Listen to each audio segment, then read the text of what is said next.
Vamos a orar y pedir la dirección de Dios sobre este rato de estudio bíblico. Bendito Dios, gracias nuevamente por la bendición que nos das al poder acercarnos a este lugar, a este templo que, como Jaime señalaba, es una bendición que tenemos. Al poder, Señor, libremente reunirnos sin miedo a ninguna autoridad que nos vaya a oprimir o a prohibir esa reunión. Gracias porque nos das y nos has revelado en tu palabra acerca de ti. Y Señor, ahora eso es lo que queremos hacer. Queremos adentrarnos en tu palabra y queremos estudiar lo que tú has revelado de ti mismo y queremos seguir estudiando este tema precioso de la santidad. Por eso ruego, Señor, que nos dirijas, que nos des, Señor, un entendimiento, la mente abierta y un corazón dispuesto a tu enseñanza. Y que de esa forma lo llevemos a la práctica en nuestra vida para que tú seas glorificado en nosotros. En el nombre de Jesucristo, amén, amén. Primero que nada, lo que quiero que hagamos es un pequeño recuento o repaso de lo que vimos la semana anterior. Recuerden que estamos estudiando a nivel general el tema de los atributos de Dios. Y a nivel específico, la semana pasada y esta estamos en el tema de la santidad de Dios. Quiero que recordemos que la palabra santo significa puro o consagrado. El término también se puede referir a algo que está separado o puesto aparte. Y cuando nosotros nos referíamos a la santidad de Dios, ese término aplica en ambos sentidos. En primer sentido, que Dios es perfectamente puro, no hay mancha en Él, no hay absolutamente ningún tipo de pecado ni iniquidad. Y también hablábamos que Dios es perfectamente o completamente separado. Dios es aparte de todo lo que nosotros podamos conocer, es aparte de nosotros, está completamente separado. Cuando hablábamos de la santidad de Dios, veíamos que la santidad de Dios es inherente, queriendo decir esto que la santidad de Dios es parte de su misma esencia. No es algo que Dios tenga que adquirir santidad o que Él en algún momento haya adquirido santidad o que Él tenga que tener la santidad que Él tiene, la tenga que obtener de alguna otra fuente. Él es la misma fuente de la santidad. Él es santo en un sentido inherente y no se puede separar de Él ese atributo. Y también trascendente en el sentido de que la santidad de Dios va más allá de cualquier cosa que nosotros podamos imaginarnos.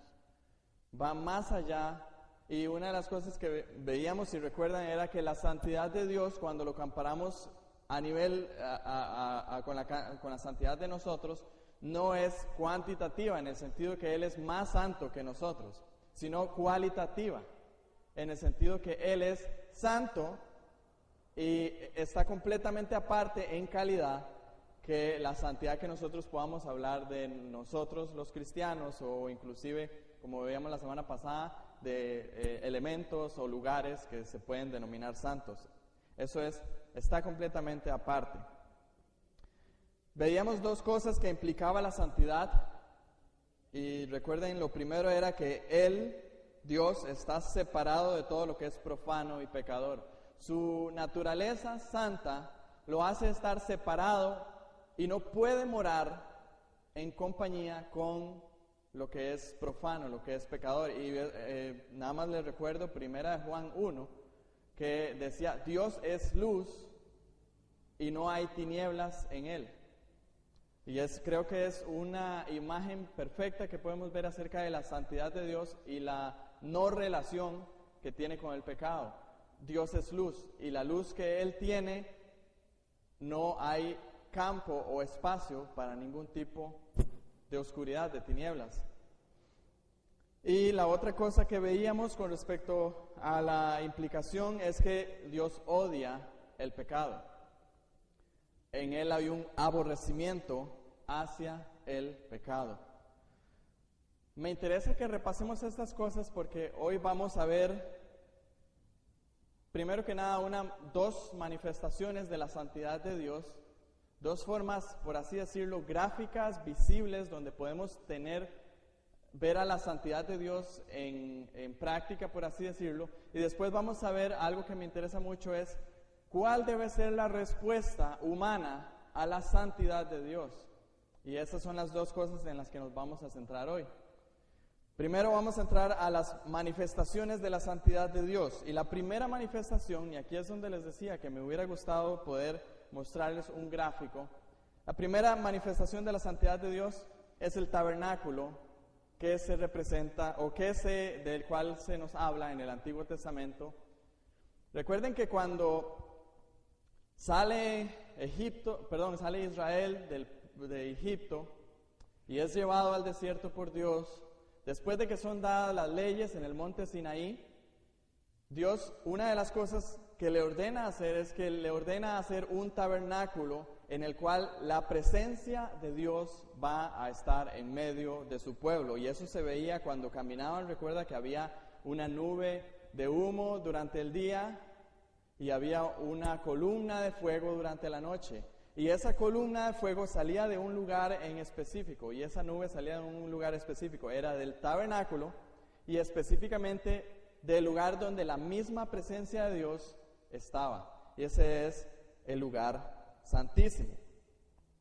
Ahora, si tomamos en cuenta algunas de las cosas que hemos estado viendo, por ejemplo, el tema de que la santidad de Dios demanda su completa separación de lo que es pecado, el tabernáculo viene a ser una muestra de esto. ¿Por qué? Recuerden que el tabernáculo estaba compuesto a nivel general de 3 partes: el lugar santísimo, el lugar santo y el atrio.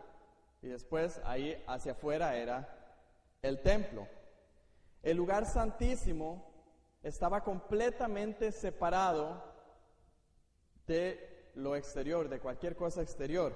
Si recuerdan, estaba el lugar santísimo, y era un lugar, espacio cuadrado, en el cual estaba el arca, y ahí estaba la presencia de Dios. Ese lugar santísimo estaba separado del próximo lugar, que era el lugar santo, por una cortina, un velo.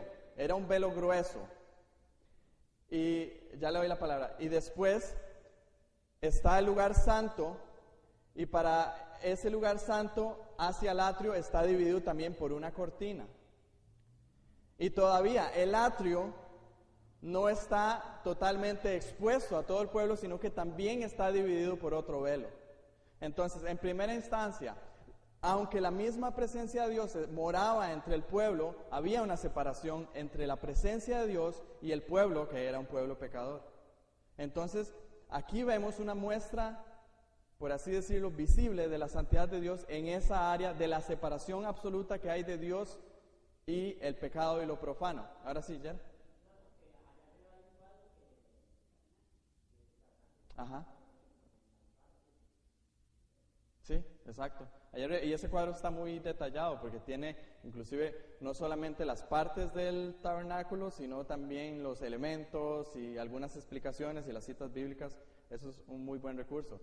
Como les digo, yo lo que traía era nada más básicamente para mostrarles a ustedes las partes. Eso es lo que me interesa ahora ver.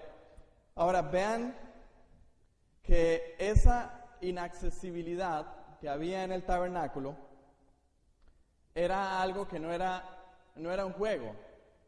Para alguien llegar al lugar santísimo, primero tenía que entrar al atrio. Después tenía que pasar al lugar santo y ya entrar al lugar santísimo. Pero no era cualquier persona la que podía entrar. Solamente el sumo sacerdote podía entrar al lugar santísimo. Y una vez al año. Una vez al año. Ahora, para que el sumo sacerdote entrara al lugar santísimo, tampoco era un juego. Tampoco se podía hacer así, como que llegó el día en el cual el sumo sacerdote tiene que entrar al lugar santísimo y ofrecer el sacrificio y él entraba nada más. No. Tenía que estar afuera, estaba el altar de bronce. En el altar de bronce tenía que presentar un sacrificio. Después estaba el lavacro y tenía que lavarse bien. Después del lavacro, de pasar ese ritual, ahora sí podía pasar al lugar santo. En el lugar santo estaba la mesa de los panes, estaba el candelabro de oro y estaba también el incienso, el altar de incienso. Ahora, no recuerdo y no vamos a entrar en el detalle de el ritual específico que se tenía que hacer ahí, pero una vez cumplido eso, podía pasar al lugar santísimo. Y en el lugar santísimo ofrecer el sacrificio por los pecados del pueblo. Ahora, ¿qué sucedería si alguien entraba, por ejemplo, una persona que dice, no, yo hoy quiero entrar al lugar santísimo, y voy y entro al lugar santísimo? ¿Qué le sucedía a esa persona? Inmediatamente moría. ¿Y qué le sucedía a algún sumo sacerdote o alguna persona que quisiera ofrecer a Dios una ofrenda que no era conforme lo que Dios había determinado? ¿Qué le pasó a los hijos de Aarón? Sería la pregunta, ¿verdad? Murieron. El tabernáculo, entonces les digo, hermanos, es una muestra clara entre la absoluta santidad de Dios, la completa separación entre Él y su creación. Ahora, dentro de ese mismo tema del tabernáculo, también hay otra parte de la santidad de Dios que se ve, no solamente la separación entre Él y lo demás, sino también se ve el sacrificio y los procesos que se tenían que hacer. ¿Para qué eran los sacrificios que debían de hacerse en el tabernáculo? Vayamos un momento a Hebreos, porque Hebreos nos da una muy buena explicación de lo que se hacía ahí. Hebreos capítulo 9.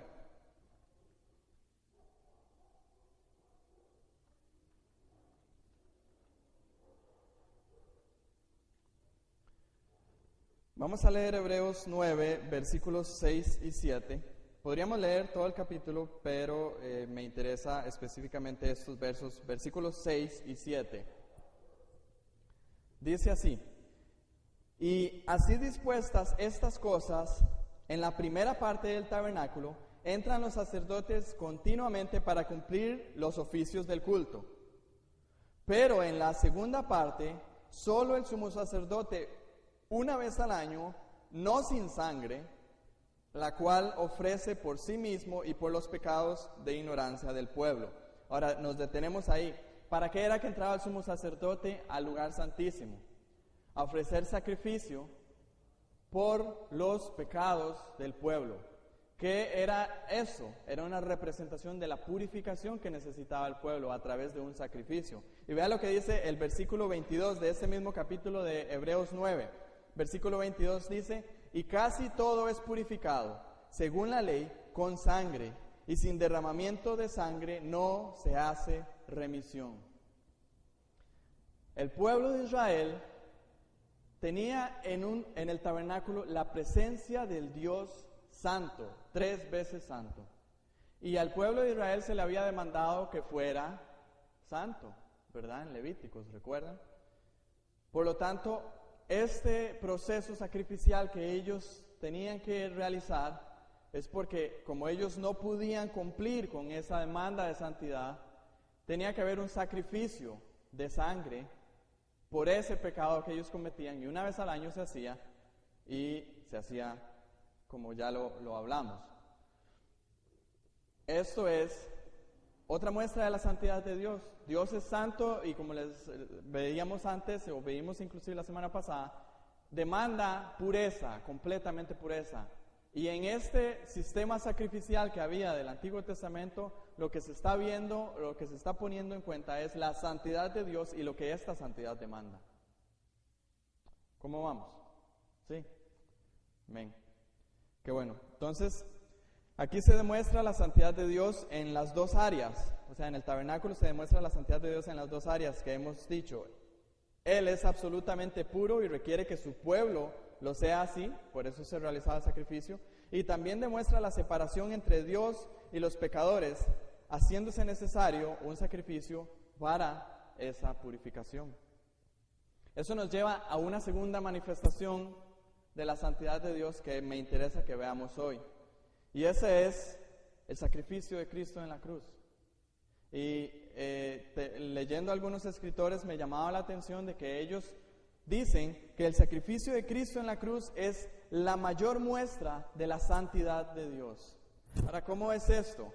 entendiendo Hebreos 9:22, que dice, y sin derramamiento de sangre no se hace remisión.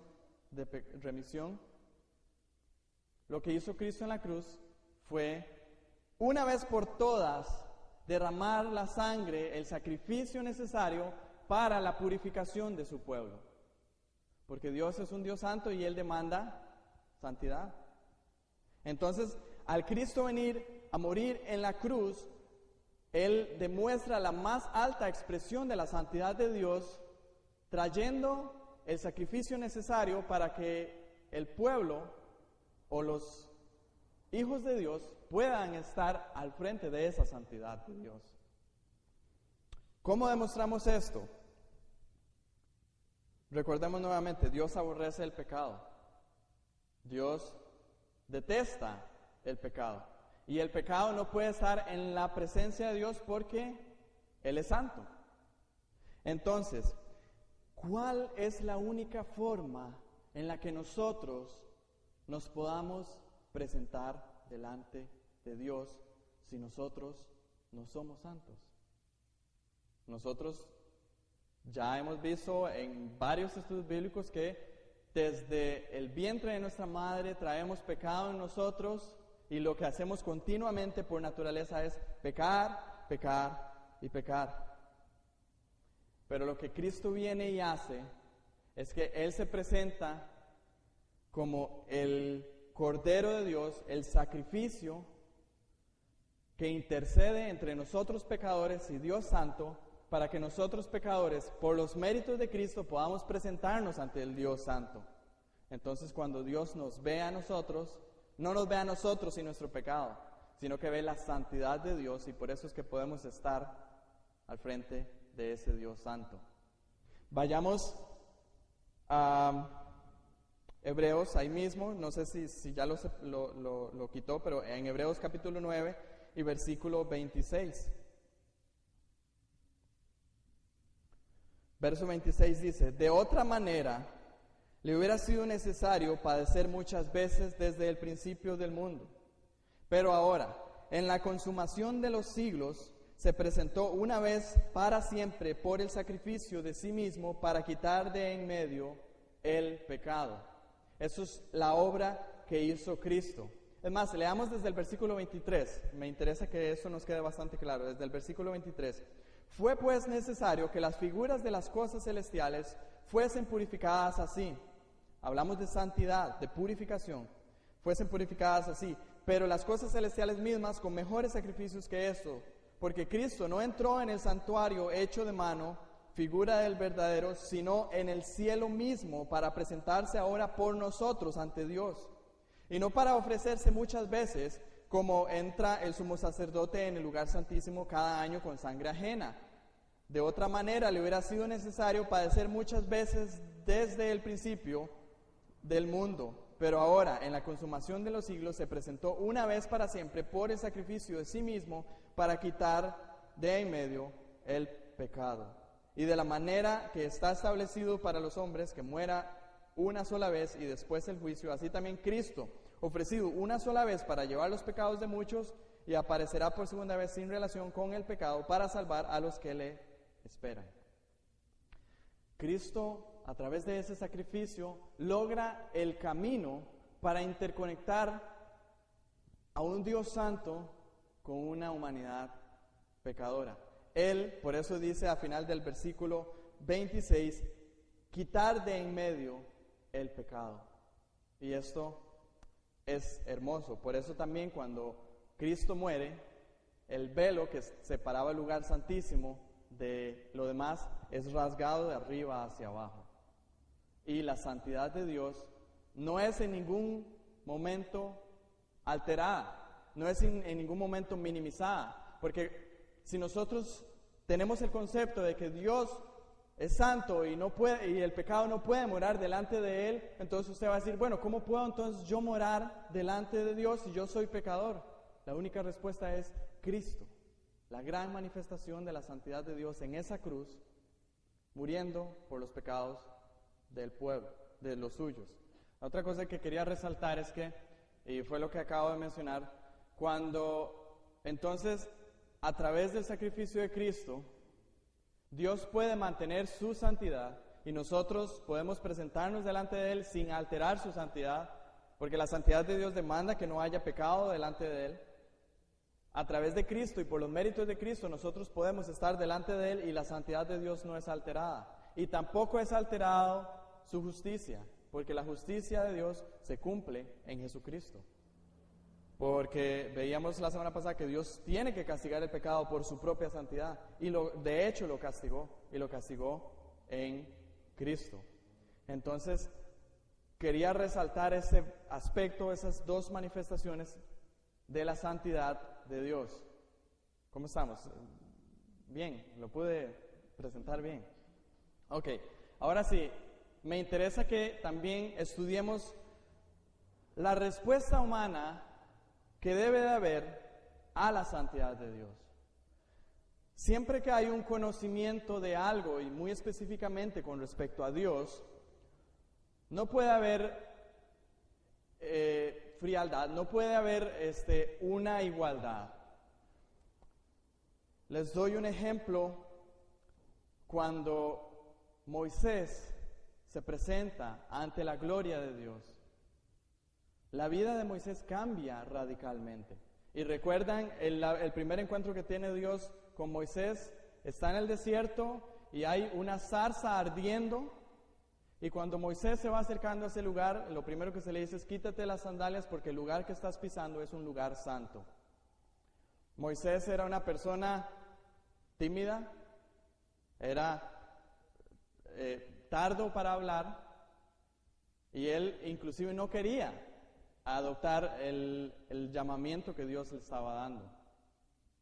Pero Dios hace la obra con Moisés, y Moisés no es el mismo. Y si nos vamos más allá, cuando Moisés se presentaba ante Dios en el monte Sinaí y cuando descendía después, ¿cómo era su rostro? Resplandecía, tanto que tenía que taparse con un velo. Es porque Moisés reaccionaba a ese conocimiento y a esa visión que tenía de Dios. Ahora, nosotros hemos estado estudiando el tema de la santidad de Dios y yo creo que no podemos terminar de estudiar este tema sin reflexionar y pensar en la correcta respuesta que debemos de tener nosotros ante esta verdad. Vamos a ver, porque la Biblia misma es clara y es suficiente en darnos a entender cómo debemos nosotros de responder a esta santidad de Dios. Y vamos a ver bastantes pasajes de la Biblia. Lo primero que vamos a ver es: ante la santidad de Dios debemos de tener reverencia. Esa es la primera respuesta que debemos de tener. Vayamos por favor a Salmos capítulo 96.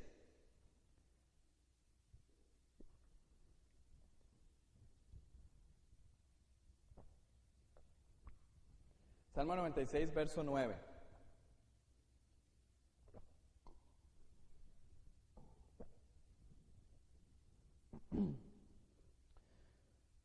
Dice así: adorad a Jehová en la hermosura de la santidad, temed delante de Él toda la tierra. ¿Qué es lo que se da en este salmo? Dice: adorad a Jehová en la hermosura de la santidad. Primero, Dios es no solamente santo, Él es hermosamente santo. ¿Y qué tiene que hacer la tierra, toda la tierra, en respuesta a eso? Temed a Él. Tiene que tener reverencia a Dios. Por eso cuando Moisés se le pide que se le quiten las sandalias, que quite las sandalias de sus pies porque él está en la presencia de ese Dios santo, es porque tenía que tener reverencia. Esa era la reverencia que había en ese tiempo. Es por eso que los ángeles, cuando están, los serafines, cuando están en la visión de Isaías en capítulo 6, ellos tenían con dos de sus alas, tapaban sus pies. Tenían reverencia delante de Dios. Vamos a ver más textos. Ahí mismo en Salmo capítulo 99 y versículo 5. Exaltad a Jehová nuestro Dios y postraos ante el estrado de sus pies. Él es santo. Ahora lo que se nos dice es no solamente tener reverencia de la actitud, sino también con nuestra acción, póstrense delante de Dios. Recuerde que el postrarse es una muestra de humildad, de humillación, de reverencia ante la persona a la cual se le está postrando. Eso solamente se le hacía a los reyes en ese tiempo. Y aquí dice, Dios, Él es santo, póstrense delante de Él.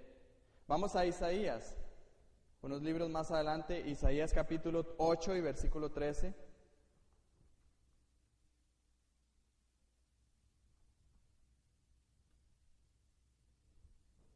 Isaías capítulo 8 y versículo 13.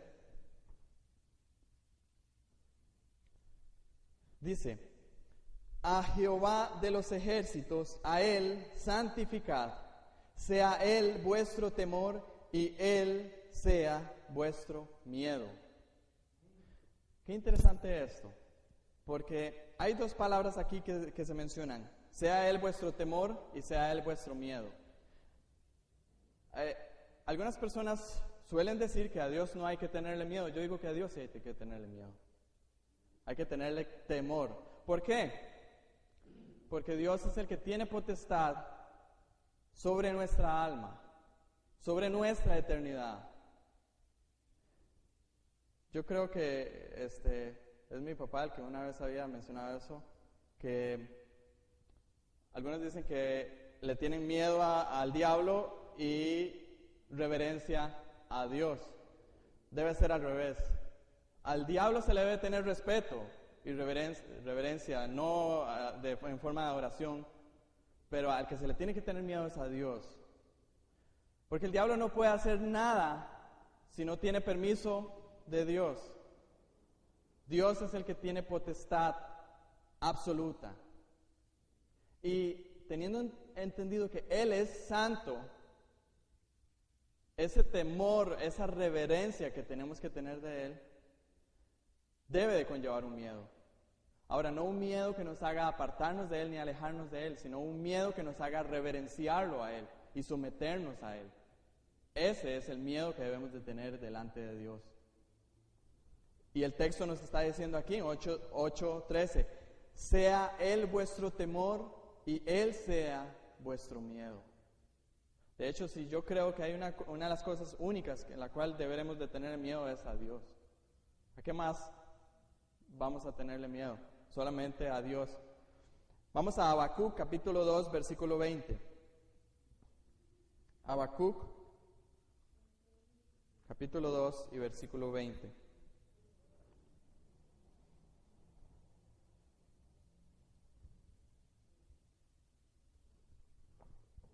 Dice, mas Jehová está en su santo templo, calle delante de Él toda la tierra. ¿A qué se refiere con este calle delante de Él toda la tierra? Es a la reverencia que tiene que haber delante de Dios. El silencio, cuando uno tiene silencio en la presencia de una persona, es porque uno tiene un respeto, una reverencia. Si el día de hoy yo estuviera aquí hablando y hay personas conversando el una con el otro, perfectamente se puede decir, esa persona que sí es irreverente, que no tiene respeto por las personas por el que está exponiendo. Ahora, más estando delante de la presencia del Dios Santo, debemos de tener la reverencia adecuada. Y una de esas que se presenta aquí es calle delante de Él toda la tierra. Vamos a Eclesiastés capítulo 5, que también habla sobre esto. El predicador Salomón, en Eclesiastés capítulo 5,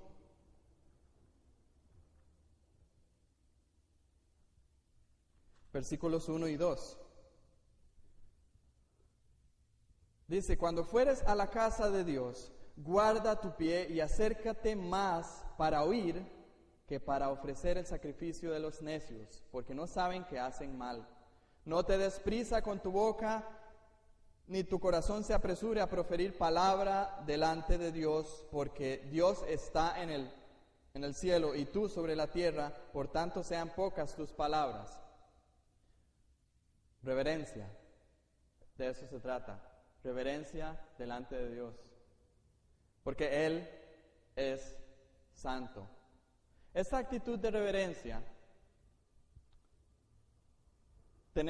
Tengo 3 ejemplos y quiero que los veamos porque es muy importante.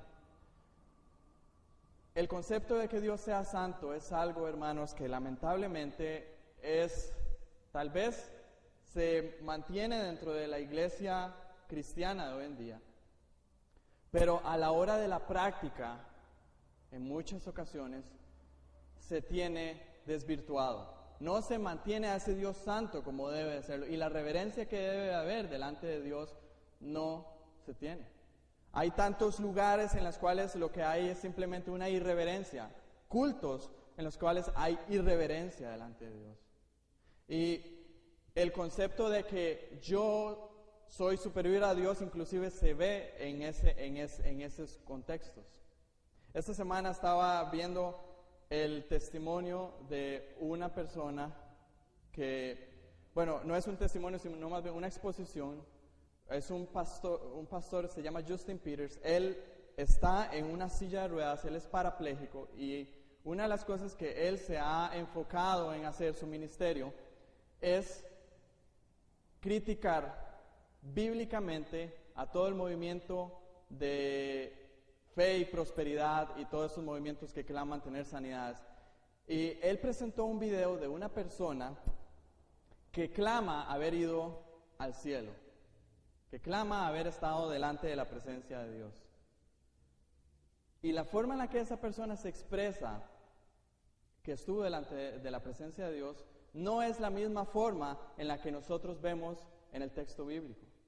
Porque era una persona que clamaba decir que él estuvo delante de la presencia de Dios y que Dios le preguntaba y le decía, mira, tengo pensado hacer esto, ¿qué opinas tú? Imagínense, Dios le estaba pidiendo opinión a ese pastor, entre comillas, de qué iba a hacer. Y después también la famosa que yo les había mencionado aquí, una persona que clama presentarse delante de Dios y que Dios le dice, te necesito. Veamos a ver si es que solamente es una crítica que se está haciendo a alguna persona que clama estar delante de Dios, o veamos en la Biblia cuál es la actitud y la reverencia que tienen las personas que se han presentado delante de la presencia de un Dios santo. Vamos a ver a Job. Vayamos al libro de Job y capítulo 40, versos del 3 al 5. Si recuerdan la historia de Job, ¿verdad?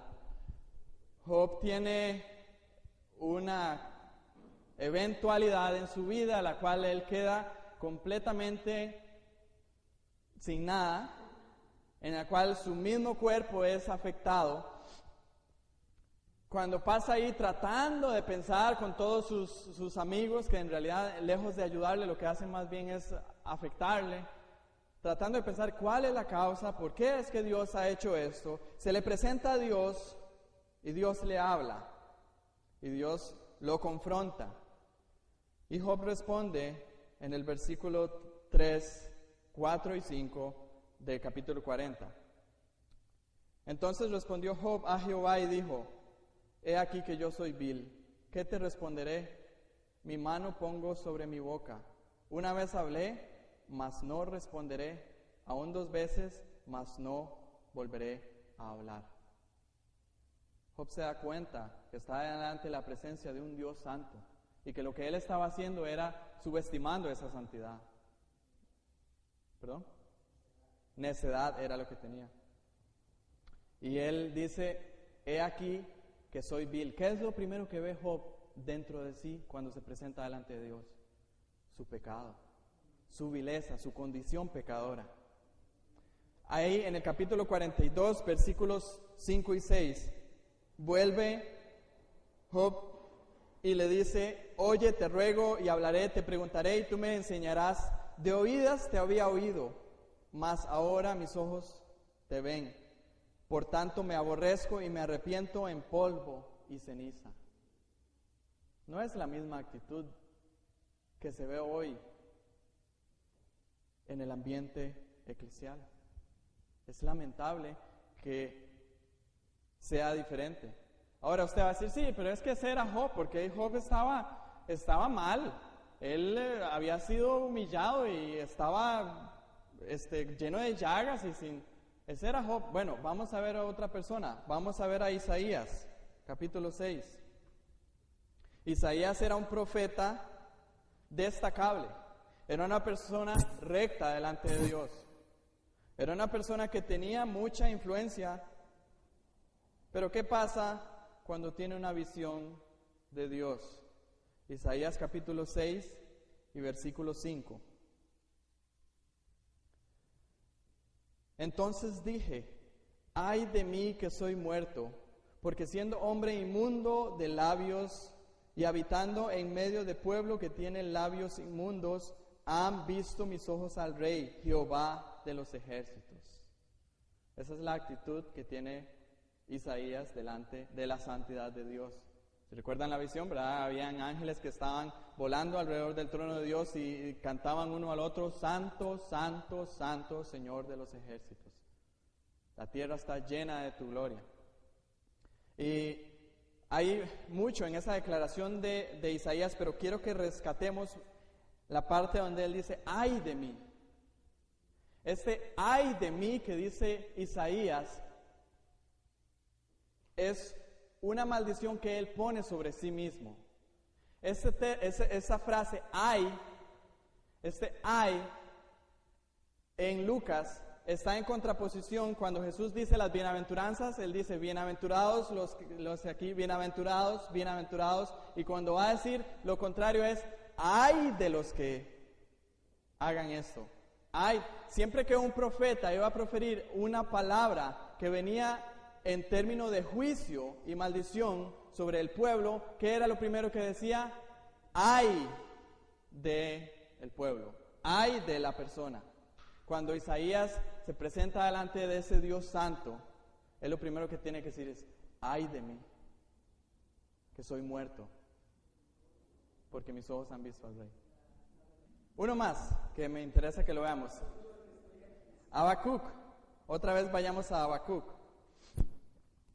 La historia de Habacuc también es muy interesante, porque si ustedes han leído alguna vez Habacuc, Habacuc es Habacuc el profeta. Él, por así decirlo, le reclama a Dios de que por qué hay tanta iniquidad en el pueblo y por qué Dios no está haciendo nada. ¿Por qué Dios no haces nada? Vea la maldad, vea cómo está y haga algo. Y capítulo 3 y versículo 16, después de que Dios confronta y responde a Habacuc, en el versículo 16, Habacuc dice, oí, ¿a quién oyó? A Dios. Oí y se conmovieron mis entrañas, a la voz temblaron mis labios, pudrición entró en mis huesos y dentro de mí me estremecí. Si bien estaré quieto en el día de la angustia, cuando suba al pueblo el que lo invadirá con sus tropas. Reclamaba, Dios haga algo, pero cuando se presenta la santidad de Dios, él dice, oí y se estremecieron. ¿Qué es eso, hermanos? Es reverencia. Lo primero que tiene que haber en respuesta de parte de la humanidad ante un Dios santo es reverencia. Y reverencia absoluta. Otra respuesta que tiene que haber a la santidad de Dios es adoración. Vayamos a Salmos. Salmos capítulo 30 y verso 4.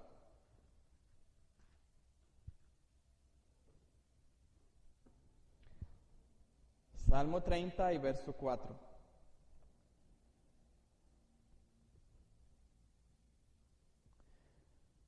Cantad a Jehová, vosotros sus santos, y celebrad la memoria de su santidad. Hay que celebrar la memoria de la santidad de Dios. Hay que cantarle a Él. Hay que glorificarle. Voy a leerle 3 salmos más. Salmo 97, 12 dice, alegraos justos en Jehová y alabad la memoria de su santidad. Salmo 99, verso 3 dice, alaben tu nombre grande y temible, Él es santo. Salmo 99, verso 9, exaltad a Jehová nuestro Dios y postraos ante su santo monte, porque Jehová nuestro Dios es santo. Porque es que se debe de alabar y exaltar a Dios y postrarse delante de su santo monte, dice el mismo verso, porque Jehová nuestro Dios es santo. Vamos conmigo a Isaías capítulo 12.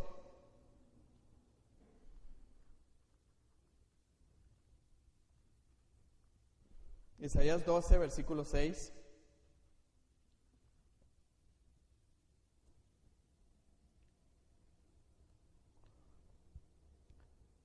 Regocíjate y canta, oh moradora de Sión, porque grande es en medio de ti el Santo de Israel. Regocíjate y canta.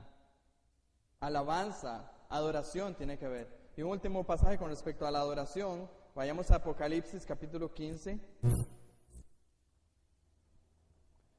Apocalipsis capítulo 15 y versículo 4.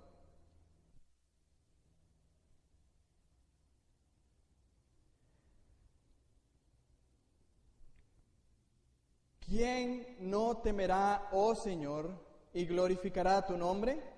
Pues solo tú eres santo, por lo cual todas las naciones vendrán y te adorarán, porque tus juicios se han manifestado. Porque Dios es santo, debe de haber adoración, debe de haber exaltación a su nombre, reverencia, adoración.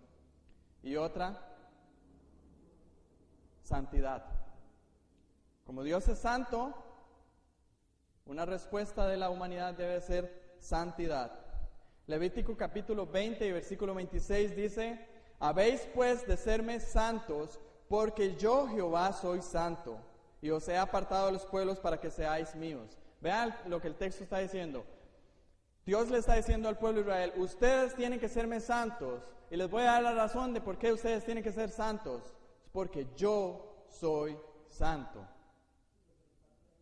¿Querían razón? Porque yo soy santo, y además os he apartado de los pueblos para que seáis mío. La santidad de Dios, la santidad que Dios demanda, la santidad con la cual nosotros debemos de responder a Dios, conlleva los mismos dos elementos que la santidad de Dios. Ahora, nunca va a ser igual, pero conlleva los mismos dos elementos. Primero, pureza. Tiene que haber pureza en nosotros. Acompáñeme por favor a Levítico capítulo 22.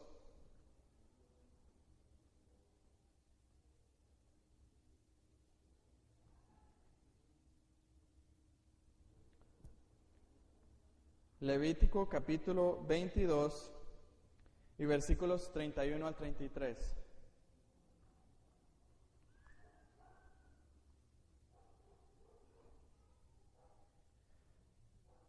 Leo: guardad pues mis mandamientos y cumplidlos, yo Jehová. Y no profanéis mi santo nombre, para que yo sea santificado en medio de los hijos de Israel, yo Jehová que os santifico, que os saqué de la tierra de Egipto para ser vuestro Dios, yo Jehová. ¿Por qué es que tenemos que guardar los mandamientos de Dios? Porque si no guardamos los mandamientos de Dios, estamos profanando su santo nombre. Y cuando nosotros profanamos su santo nombre, estamos cometiendo algo que no es ligero, ¿verdad? Vea que se habla la frase aquí: para que yo sea santificado. Nosotros no santificamos a Dios en el sentido que lo vamos a hacer más santo a Él, porque Él es santo y no hay disminución en su santidad.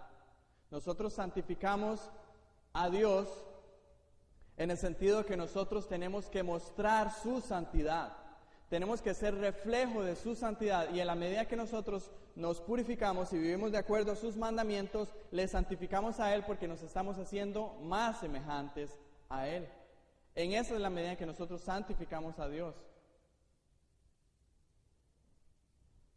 El Salmo 24, del 3 al 4, dice: ¿quién subirá al monte de Jehová y quién estará en tu lugar santo? El limpio de manos y puro de corazón, el que no ha elevado su alma a cosas vanas ni jurado con engaño. ¿Qué está hablando acá? Purificación. Purificación. ¿Quién se puede presentar delante de ese Dios santo? El que sea puro, el que sea santo. Eso es por un lado la pureza y por otro lado también la separación. Responder correctamente delante de Dios con santidad demanda separación en nosotros. Acompáñeme a 2 de Corintios capítulo 6. 2 de Corintios capítulo 6, versículos del 16 hasta el primer versículo del capítulo 7. Dice así: ¿Y qué acuerdo hay entre el templo de Dios y los ídolos? Porque vosotros sois templos del Dios viviente. Y como Dios dijo, habitaré y andaré entre ellos y seré su Dios, y ellos serán mis pueblos.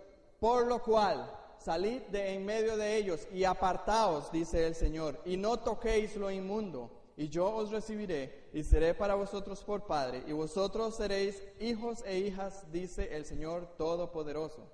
Así que, amados, puesto que tenemos tales promesas, limpiémonos de toda contaminación de carne y del espíritu, perfeccionando la santidad en el temor de Dios. Una de las cosas que la santidad de Dios demanda de nosotros es que nos apartemos de todo lo que sea pecador también. Eso implica lo que dice el versículo 14 de este capítulo 6 de 2 Corintios: no os unáis en yugo desigual. Por eso es que hemos visto ampliamente, y lo veíamos mucho cuando estudiamos Nehemías, el pueblo de Israel no se le permitía tomar a hijas de otros pueblos para sus hijos, ni al revés, ni dar sus hijos a otras para que se casaran. Porque la santidad de Dios demanda una estricta separación entre su pueblo y lo demás. 2 Timoteo 2:19 dice: pero el fundamento de Dios está firme, teniendo este sello: conoce el Señor a los que son suyos, y apártese de iniquidad todo aquel que invoca el nombre de Cristo. Apártese de iniquidad todo aquel que invoca el nombre de Cristo. No puede haber una relación entre aquel que adora a un Dios santo y el pecado y la iniquidad, porque Dios es santo. Un comentarista que se llama Stephen Charnock dijo lo siguiente, y es el único comentario que traje hoy porque me resultó bastante importante. Dice: este es el mejor medio para agradarle, hablando acerca de la santidad. No glorificamos a Dios tanto con nuestra admiración ni con expresiones elocuentes o servicio ostentoso, como con nuestra aspiración a conversar con Él con espíritu limpio y a vivir para Él viviendo como Él. No hay mejor forma que nosotros podamos agradar a Dios que vivir de una manera santa. Eso es lo que le adora a Dios. ¿Qué es lo que dice Romanos 12:1? Por lo cual os ruego, hermanos, que presentéis vuestros cuerpos en sacrificio vivo, santo, agradable a Dios, que es vuestro culto racional. Eso es lo que Pablo, después de exponer Romanos de 1 al 11, concluye y les dice: lo que tienen que hacer ustedes para agradar a Dios, para presentar ese sacrificio a Dios, es presentarse a Dios santos, en todo su cuerpo. Todavía me queda tiempo. Nada más quiero que veamos dos textos rápidamente, no es lo que nos vamos a centrar, pero para que nosotros podamos ver cómo podemos lograr esa santidad. Hay dos textos que hablan claramente de esto. El primero es Efesios 4, 22 al 24. Efesios capítulo 4, versículos 22 al 24.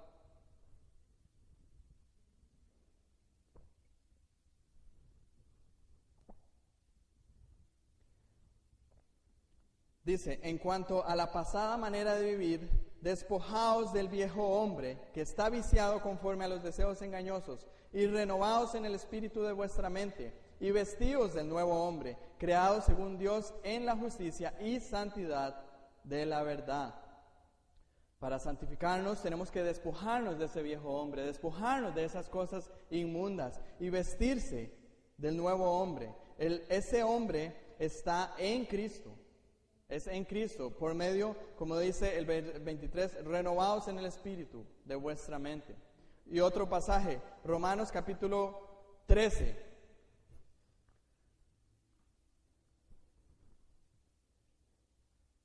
Romanos 13, versos 12 al 14. Veamos la referencia que habla aquí acerca de las tinieblas y la luz. Dice, la noche está avanzada y se acerca el día.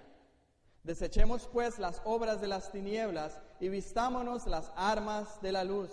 Andemos como de día, honestamente, no en glotonerías y borracheras, no en lujurias y lascivias, no en contiendas y envidia, sino vestidos del Señor Jesucristo y no proveáis para los deseos de la carne. Aquí hay un montón de ejemplos que me gustaría poder ampliarlos más, pero claramente nos dice, hay que desechar todo lo que sea tinieblas, hay que vestirse de Jesucristo, no hay que proveer para los deseos de la carne, hay que vivir en santidad. Para concluir, hermanos, vayamos por favor a Salmo capítulo 15.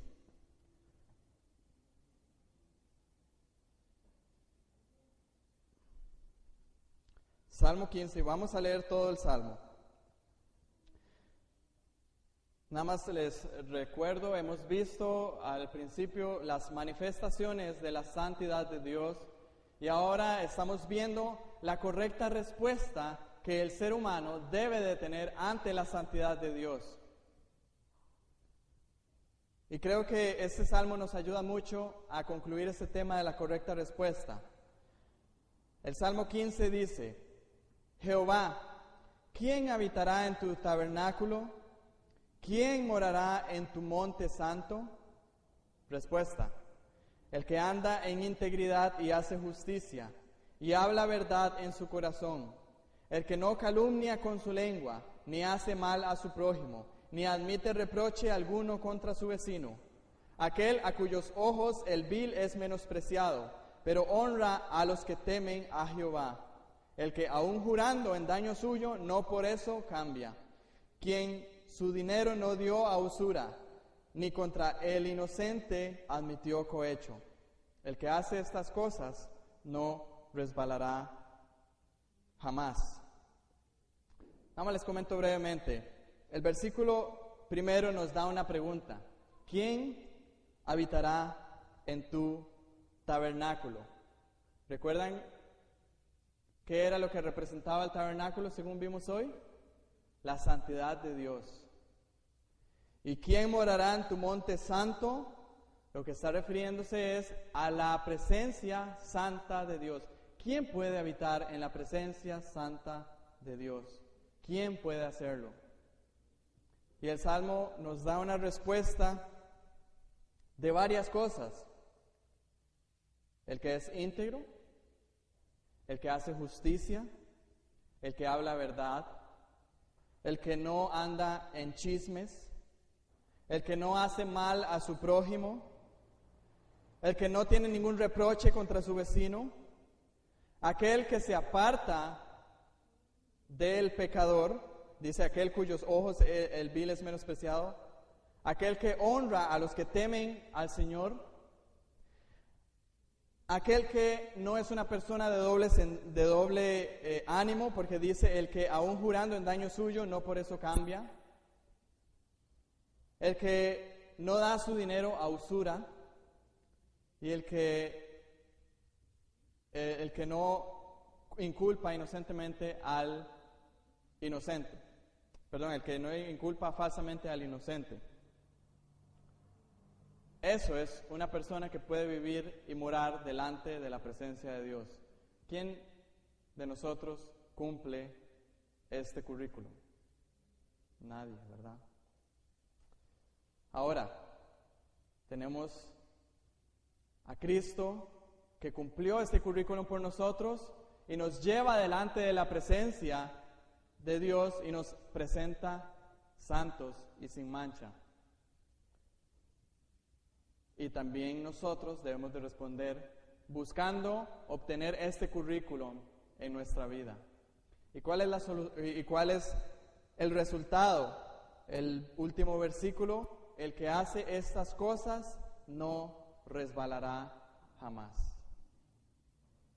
Hay gran beneficio en presentarnos ante la santidad de Dios y responder adecuadamente, porque Dios trae bendición. Dios trae, esa no resbalará jamás. Vamos a orar y culminar el estudio de esta forma. Voy a invitarles que nos pongamos en pie, por favor.